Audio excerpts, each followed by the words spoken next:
welcome to Dynamite, that.so. You know, when you look at the WWE compared to Impact Wrestling, compared to AEW, you see great sign. Now, you know, I see it in disrespect. You look at WWE, and the only thing they got for them is Roman Reigns.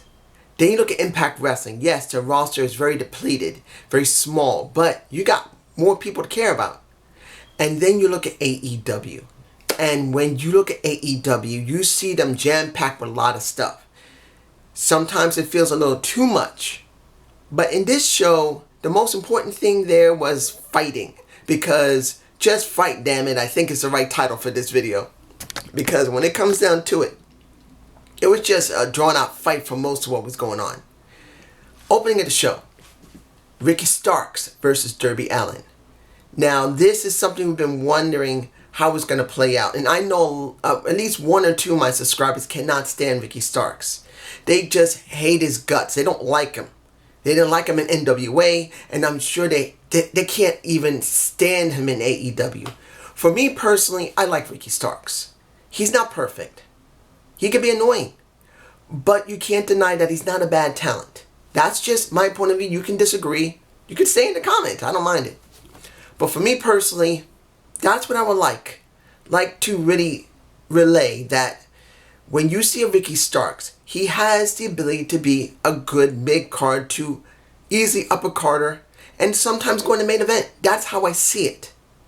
Now, the match itself was a very physical match. I didn't enjoy the match. And the thing that got me was Darby Allin. I've said it before and I'll say it again. Darby Allin is the second coming of Mick Foley. Because Mick Foley, surprisingly, yes, he's known as a hardcore guy, but he was also known to do submission.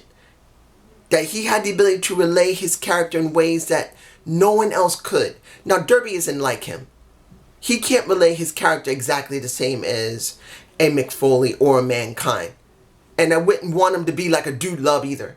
If you remember the Dude Love. If you remember Dude Love, we can be friends. But no matter where you cut it, he has it in the Darby Allin. And seeing that he can do submission, because that is what he mainly focused on. He kept doing I can't even say the armor bar. I always botch the Fujiwara. I don't know why I botched that. It just, seeing that he can do submission was really good. In the end, you did see him win over a Ricky Starks. The question is going to be, what do they do now? Because they really need to do something with Darby Allin versus a Brian Cage. Because that's how it all started. Brian Cage eventually dealing with Darby Allin. Now, next week we're supposed to have Will Hobb, that's his name, against a Brian Cage for the FTW title. Now the question is going to be, sooner or later they must put Darby Allin versus a Brian Cage. They must. Not because it's going to be an incredible match, but it makes sense for storyline wise. That's just me. You guys tell me below. Now, SCU versus FTR. Now, it was, you got a very interesting interview before the match happened with FTR. Talking about best friends. And they also had another segment after the match was over with best friends. Pretty much messing with them. Saying that you guys are just mid to low carders. You're gifted. You got a little bit of something, but you'll never be us. Now that's what happened after the match. Before the match, when they talked about them, you got, I believe it was Nick Jackson who came out because Tony Schiavone was doing the interview. He super kicked his ass flat out. He just kicked him in the face. Now you wonder how far they're going to go. And seeing that FTR got offended by that, saying, hey, why are you doing this to this guy? Why don't you do it to us? Do it right here. Do it right here. Do it to us. Kind of make them almost feel like they're not 100% heels. They just have a badass attitude that is heelish at times. Because, yeah, Telly is a dirty ass heel, but still he has his moments to shine as a good guy once in a while. The match itself between them and SCU was good. And the psychology of the match is what I love the most. There are times when I like high flying. There are times when I love submission. And there are times when I love seeing heels do heel-ass work. And once it came to tricking the ref into making the ref think that Christopher Daniels tripped up Dash. And then get him ejected was nice and brilliant. Then the match shit kept going on. I did love it at the end that Telly did have to try and help him out and hold the leg of, who was it? I can't remember who was it. I think it was Scorpio Sky he was holding the leg of.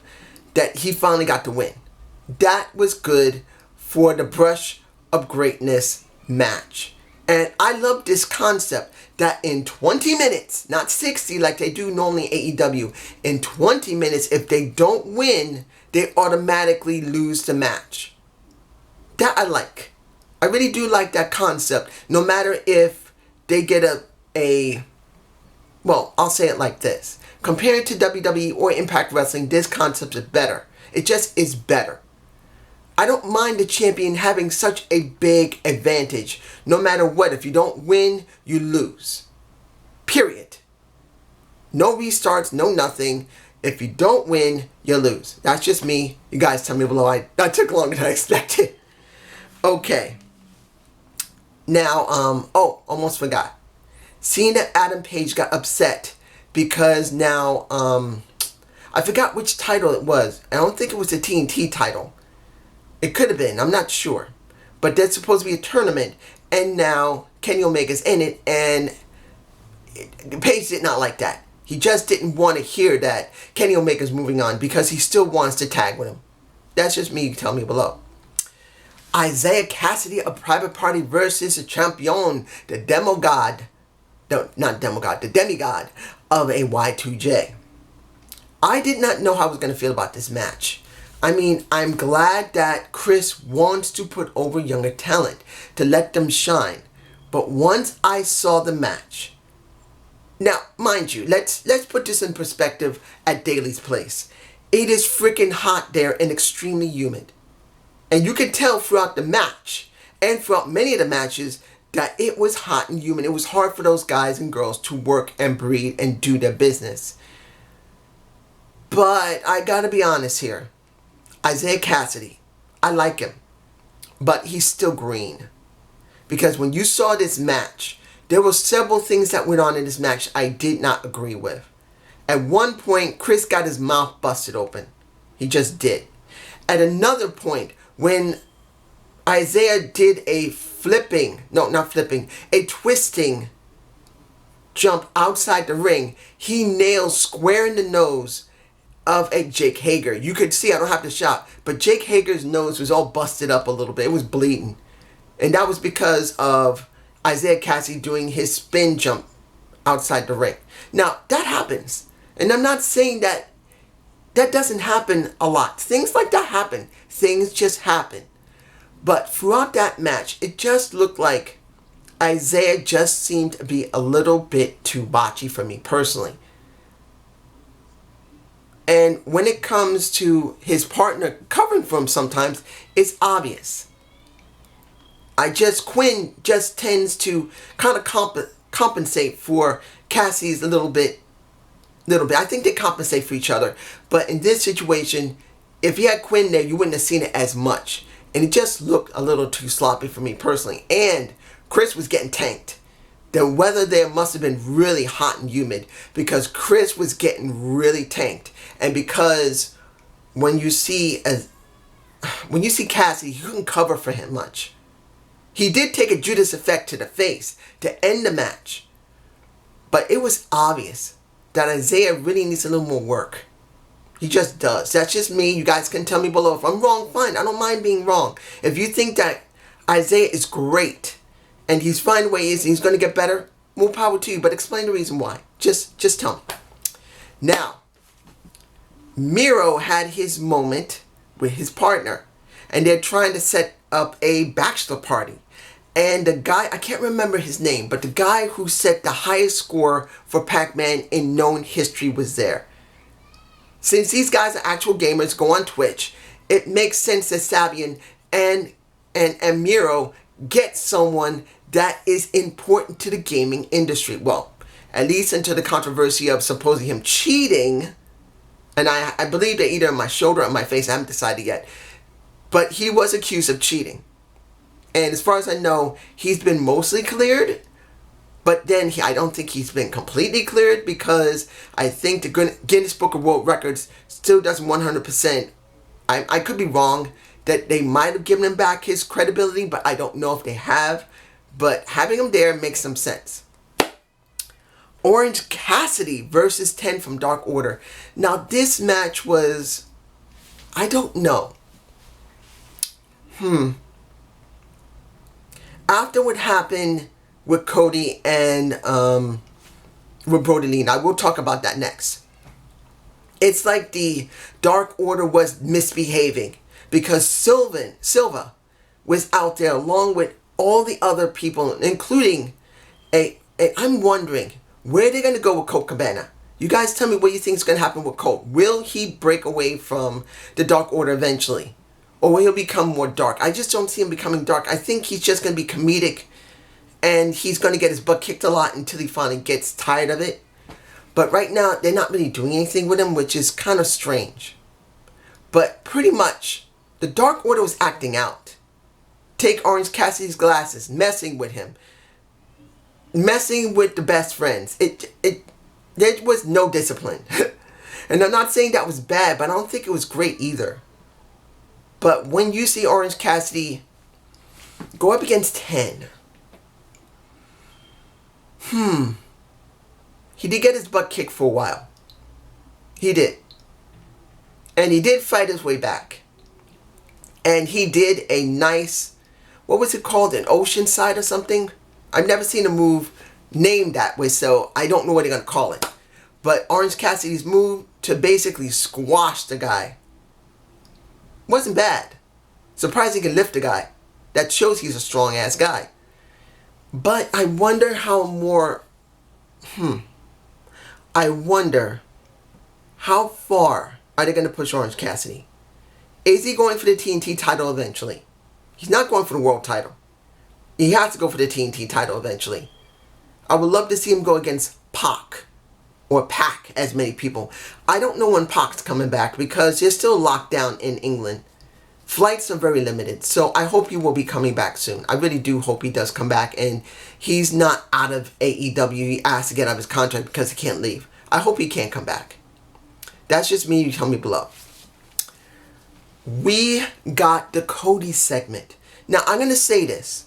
I didn't say anything last week when Cody Rhodes came back after the Orange Cassidy and Brody Lee match. I wanted to see where they were going. I wanted to see what they were going to do with Cody. I legitimately just thought, you know what, I'm going to leave it out. I will leave it out. Then eventually while I was talking, doing the video, I forgot. I'm not going to lie. That's exactly what happened. I decided before filming last week, the episode, I was not going to talk about at all Cody Rhodes. I was going to leave it out. But then while I was doing it, and afterward I was editing, I remembered, damn, I forgot I even talked that. I was not going to do it. That just pissed me off. That just shows that my mind has not been itself. But when you see what he was talking about, saying, you know what? I was on this new show. I was asked to go on the new show. I got a chance to be near Snoop Dogg. I got a chance to be near some really important people, some incredible people. And I just didn't feel like much because I didn't have a damn title. It had a moment of an air of someone who's angry and he wants what belongs to him is precious. And he wants to prove that he is the best. That's just my point of view on this. Obviously, other people are going to see a little bit more than that. A lot more aggression, a lot more heelish attitude because he is not having any of this. He didn't want it. And then when he was asked by I forgot who her name is. You guys can tell me the beautiful woman's name because I don't remember her name. He was asked, will you do a dog collar match? At first he said, as vice president, well, not executive, he just said no. I can't remember his title. I'm just blanking right now. At that moment, I thought he's going to say yes. It's obvious. But what's going to happen next? Will Brody Lee come out?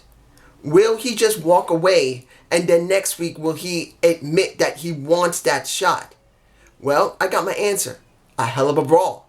Because he does say afterward that he said no, because he's an executive director of AEW. He says, no, vice president, sorry. He says no. But then he turns around and says, you know what? Forget this. I am going to do this. Nothing's going to stop me. No, I am not going to just turn this down. I'm going to do it. I don't care. Brody Lee comes out and they have a big ass brawl. It became such a large brawl that even the women were spotlighted. You got at one point, and I do agree with JD and his friend Jesse, that seeing that Brandy has become a little more physical is actually not too bad, because she did a helo right off the top turnbuckle onto most of the members of Dark Order. And then Anna Jay came at her, and then all the women started coming at each other, and then Nyla Rose just came out and attacked someone else. I don't know who that woman was that she attacked. Everyone just got involved in the fight. Now, I'm sure many people are going to say, what are they doing? Are they stupid? What about the pandemic? Now, understand, guys, everybody there has been checked thoroughly. They wouldn't do that unless they gave them testing, not just temperatures, but they have to at least do the tests to make sure they're healthy, that they're clean. So everybody there who is involved in the match, and then after, well, not involved in the match, but the brawl, you see I'm thinking about the next thing. The brawl had to be cleared. There was no way they were going to do it. And if someone does get sick, someone really screwed up. But everyone should be fine. In the end, I'm interested in seeing this dog collar match next week. Supposedly it's a very rare match. So it sounds more like a Texas bull rope match where you're strapped to the wrist. But that could be an actual match. I've never heard it actually called like that. So let's see what we get next week. And let's see, am I forgetting anything? Yeah. The match I didn't really care that much about, but there were two people I did care about. Britt Baker versus Red Velvet. And Reba at ringside. Reba, I want to see more Reba. And I want to see more Red Velvet. When it comes to Britt Baker, nope. I'm sorry. Because she's not acting like a dentist, she's boring. She's not trying to say, look, as a dentist, I know when people got good teeth or bad, and I know it better than anybody. I still got to get 2 more teeth taken out, and then I have to see if I can get this mess straightened because of having 2 wisdom teeth pointing this way. That pisses me off. And I'm nearly 50, guys. Who wants to have to get braces at 50? I still got to get 2 teeth removed, and then they're going to get braces or Invisalign or something. No, I'm just rambling. Anyway, she should be taking advantage of it and saying, look, I'm a freaking dentist. I can tell when you got bad teeth, and I'm going to beat you, and then I'm going to rip your teeth out and fix them. That is what she should be using. That is the attitude she should be. If she's a real freaking dentist, take advantage of it, and she doesn't. Yeah, they show her entrance has a face with teeth showing, but she's not doing it. It's just, what a waste. But when I saw Red Velvet, I was quite impressed. She has a good look. She's very talented. And I liked her, even though I don't know much about her. When I see Reba, the former Rebel, I want her to go back in the ring and wrestle. But this is what we get. Now, finally, the last match of the night. And we got Eddie Kingston coming out. Eddie Kingston talks to the ref because supposedly he knows the ref for 18 years. He says clearly, look, before he talks to the ref, I'm not going back in the ring, brother. You beat the crap out of me. Fine. We beat the hell out of each other. You beat the crap out of me. I'm not ready. But I got to say this.